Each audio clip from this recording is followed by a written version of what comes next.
Hello guys, আজকে আমি explain করতে যাচ্ছি ইয়োর লাই ইন এপ্রিল, যা একটি জনপ্রিয় অ্যানিমের লাইভ অ্যাকশন সিনেমা। এবং এই গল্পটি শুরু হয় কোসেই আরিমা নামে এক ছেলেকে নিয়ে। কোসেইর ছিল ছেলেবেলায় পিয়ানো বাজানোর অসাধারণ প্রতিভা। তার মা তাকে খুব কঠোরভাবে পিয়ানো শেখাতেন। তার মা চাইতেন কোসেই সব কম্পিটিশনে জিতুক, তাই কোসেই শুধু তার মায়ের বলা নিয়ম মেনে পিয়ানো বাজাতো, নিজের কোনো অনুভূতি ঢুকতে দিত না। এক বড় কম্পিটিশনে বাজানোর সময় তার মা মঞ্চের পাশে অসুস্থ হয়ে পড়ে এবং কিছুদিন পরেই তার মা মারা যান। সেই ঘটনার পর কোসেই পিয়ানো বাজাতে গেলে তার তীব্র যন্ত্রণা হয়। পিয়ানোর প্রতিটি নোট তাকে তার মায়ের মৃত্যুর কথা মনে করিয়ে দেয়, তাই সে পিয়ানো ছেড়ে দেয়। তার দুটি বন্ধু তাসুবাকি আর ওয়াতারি তাকে ঘিরে থাকে, কিন্তু কোসেই তার ভেতরের ব্যথা কাউকে দেখায় না। সে ভাবতে থাকে তার জীবন এভাবেই কেটে যাবে। কিন্তু একটা এপ্রিল মাসে তার জীবনে আসে কাওরি মিয়াজোনো। কাওরি একটা মেয়ে যে ভায়োলিন বাজায়। সে দেখতে খুব সুন্দর আর স্বভাবটা একদম পাগলাতে। কাওরি প্রথমে বলে যে সে ওয়াতারিকে ভালোবাসে, কিন্তু আসলে সে কোসেইকে পিয়ানোতে ফিরিয়ে আনতে চায়। একদিন কাওরি কোসেইকে জোর করে টেনে নিয়ে যায় একটি কম্পিটিশনে। সেখানে কাওরি ভায়োলিন বাজায়, কিন্তু একেবারে নিজের মতো করে। সবাই অবাক হয়ে যায়, কোসেইও অবাক হয়, কারণ পিয়ানো শুধু যে নিয়ম আর নোটের খেলা না, সেটা হতে পারে স্বাধীনতার জায়গা। কাওরি কোসেইকে বলে, তুমি ভূতের মতো বাঁচো, আমি চাই তুমি আবার মানুষ হও, আমার সাথে বাজাও। কোসেই প্রথমে না চাইলেও পরে রাজি হয়। তারা একসঙ্গে একটা ডুয়েট কম্পিটিশনের জন্য প্রস্তুতি নেয়, কিন্তু কম্পিটিশনের দিন কোসেই পুরো ভয় পেয়ে যায়। মঞ্চে বসে পিয়ানোতে হাত রাখতেই তার কানে যন্ত্রণা হয়, সে থেমে যায়। দর্শকরা কিছু বোঝে না। তখন কাউরি দৌড়ে মঞ্চে এসে কোসেইয়ের হাত ধরে পিয়ানো এর কিতে চাপ দেয় এবং ফিসফিস করে বলে, আমার জন্য বাজাও, শুধু আজকের জন্য। কোসেই তখন চোখ বন্ধ করে বাজাতে শুরু করে। সে ভুল বাজায়, থামে, আবার শুরু করে, কিন্তু সেই বাজনা সত্যি ছিল। সবাই কেঁদে ফেলে এবং সেই দিন থেকে কোসেই ধীরে ধীরে বদলাতে শুরু করে। এরপর তারা অনেকবার একসঙ্গে রিহার্সেল করে।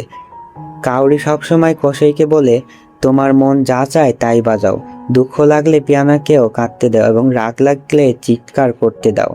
কোসেই ধীরে ধীরে কাউরিকে ভালোবেসে ফেলে, কিন্তু ভাবে কাউরি তো তার বন্ধু ওয়াতারিকে ভালোবাসে, তাই সে কিছু বলে না। কিন্তু এই সময়টাতে কাউরি প্রায় অসুস্থ হয়ে পড়ে। সে মাঝে মাঝে মঞ্চে বা রিহার্সেলের সময় অজ্ঞান হয়ে যায়। কোসেই তাকে হাসপাতালে নিয়ে যায়, কিন্তু কাউরি হেসে বলে, শুধু একটু ক্লান্তি বেশি ভায়োলিন বাজানোর ফলে। কিন্তু আসল ঘটনা হলো কাউরি একটি মরণ রোগ রয়েছে, ধীরে ধীরে তার হাত পা কাজ করা বন্ধ করে দেবে। সে ভায়োলিন আর বাজাতে পারবে না, তারপর একদিন মারা যাবে। কাউরি নিজেও এই কথা জানে, তাই সে ঠিক করে বাঁচার পুরো আনন্দ তার ভালোবাসার সে একজনকে দিয়ে যাবে, আর সেটা হলো কোসেই। সে চায় কোসেই তার মৃত্যুর আগে আবার পুরনো সেই অসাধারণ পিয়ানো প্লেয়ার হয়ে উঠুক। সিনেমার সবচেয়ে ক্রস্টের দৃশ্য আসে যখন কাউরি সম্পূর্ণ প্যারালাইজড হয়ে যায় এবং হাসপাতালে ভর্তি হয়। সে আর ভায়োলিন ধরতে পারে না, তার হাত পা কাঁপতে থাকে, কথাও বলতে কষ্ট হয়। কোসেই তাকে দেখতে হাসপাতালে যায়, কিন্তু কাউরি তাকে ঢুকতে দেয় না। সে চায় না কোসেই তাকে এত দুর্বল অবস্থায় দেখুক। কাউরি তার মায়ের মাধ্যমে একটা চিঠি কোসেইকে দেয় আর বলে, এই চিঠি কোসেই পাবে আমার মৃত্যুর পর। কোসেই কিছুই বোঝে না, ফিরে আসে একটি বড় কম্পিটিশনে। এবার সে একা পিয়ানো বাজাবে। মঞ্চে বসে কোসেই চোখ বন্ধ করে আর তার কল্পনা আর দেখতে পায়। কাউরি তার পাশে দাঁড়িয়ে ভায়োলিন বাজাচ্ছে, হাসছে, কাঁদছে, পিয়ানোর উপর ঝুঁকে তার কানে ফিসফিস করছে। সেই কল্পনার সুরে কোসেই এমন আবেগ দিয়ে পিয়ানো বাজায় যে পুরো হলে সবাই কাঁদতে থাকে। বাজনা শেষ হওয়ার সাথেই কোসেইয়ের ফোন বাজে এবং কাউরিয়ার মা কাঁদতে কাঁদতে বলে, কাউরি আর নেই। কোসেই মঞ্চেই বসে পড়ে এবং চোখের পানি থামাতে পারে না। কিছুদিন পর কোসেই সেই চিঠি পড়ে এবং চিঠিতে কাউরি লেখে, প্রিয় কোসেই, তুমি কি জানো তোমার সাথে আমার প্রথম দেখা হয়েছিল 5 বছর আগে। তুমি একটা কম্পিটিশনে পিয়ানো বাজিয়েছিলে। আমি তোমার বাজনা এত ভালোবেসেছিলাম যে সেদিনই ঠিক করে ফেলি ভায়োলিন শিখব, একদিন তোমার সাথে বাজাবো। কিন্তু যখন জানতে পারলাম তুমি পিয়ানো ছেড়ে দিয়েছো, আমি ভীষণ কষ্ট পেয়েছি, কারণ আমার তো সময় কম ছিল। আমি চেয়েছিলাম আমার শেষ সময়টা তোমার সাথে কাটাবো, তাই আমি অনেক মিথ্যা বলেছি আমি ওয়াতারিকে ভালোবাসি, আসলে সেটা মিথ্যে। আমি সবসময় শুধু তোমাকেই ভালোবেসেছি। বলেছি আমি খুব পাগলাতে মেয়ে, সেটাও মিথ্যে। আমি শুধু তোমার নজর কাটতে চেয়েছি। আর বলেছি এপ্রিল মাসে চাঁদ দেখা যায় না। আসলে এপ্রিল মাসের আকাশ পরিষ্কার থাকে। এটাতেই আমার সেই মিথ্যে, যে মিথ্যে দিয়ে তোমাকে পিয়ানোতে ফিরিয়ে এনেছি। এই মিথ্যের নামে এই সিনেমার নাম ইয়োর লাই ইন এপ্রিল। তুমি যদি এখন এই চিঠি পড়ো বুঝবে আমি বাঁচতে পারিনি। কিন্তু আমার একটা অনুরোধ, তুমি কখনো পিয়ানো থামিও না, কারণ তুমি যখন এটি বাজাবে তখন আমি তোমার প্রতিটি নোটের ভেতর বেঁচে থাকবো। তুমি কাঁদলে আমার ভায়োলিন কাঁদবে, তুমি হাসলে আমার সুর উড়ে যাবে। ভালোবাসা আসলে কী জিনিস আমি জানি না, কিন্তু তুমি আমার সবচেয়ে বড় ভালোবাসা ছিলে। এটা আমি কখনো মুখে বলিনি, কিন্তু এই চিঠিতে লিখে দিলাম। এই চিঠি পড়ে কোসেই এত জোরে কাঁদে যে তার গলা বন্ধ হয়ে আসে। তার বন্ধুরা তাকে জড়িয়ে ধরে, কিন্তু চিঠির শেষ লাইনে কাউরে লেখে, চোখ মুছো, এবার উঠে দাঁড়াও, মঞ্চে যাও, আমার জন্য একবার বাজাও।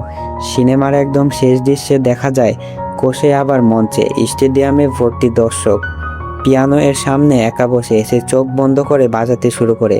আর ঠিক তখন দর্শকরা কল্পনায় দেখতে পারে কোসের পাশে কাউরি দাঁড়িয়ে, হাতে ভায়োলিন, চোখে অশ্রু, মুখে সেই পুরনো দুষ্টুমির হাসি। সে কোসের কানে ফিসফিস করে বলে, বাজাও, আমি এখানেই আসি। প্রতিটি নোতে, প্রতিটি থামায়, প্রতিটি বৃষ্টির ফোঁটায় কোসেই বাজায়। আর সেই বাজনার শেষে পর্দা ধীরে ধীরে অন্ধকার হয়ে যায়, কাউরি মারা যায়, কিন্তু সত্যি সত্যি কোষের ভেতরে চিরকাল বেঁচে থাকে।